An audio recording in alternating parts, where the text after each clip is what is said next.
Hello friend, in this video we are going to learn dative pronomen. Let's move. Zum Beispiel: Hi, ich bin Mozammel Haq. Gibst du mir eine Schokolade? Another example: Anna, du bist nett. Ich gebe dir eine Schokolade.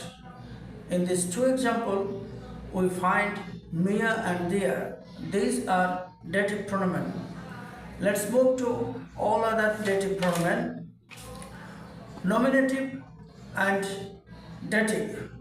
Ich, mir, du, dir, sie, ihnen, er, ihm, sie, ihr, es, ihm, wir, uns, ihr, euch, sie, ihnen, sie, ihnen.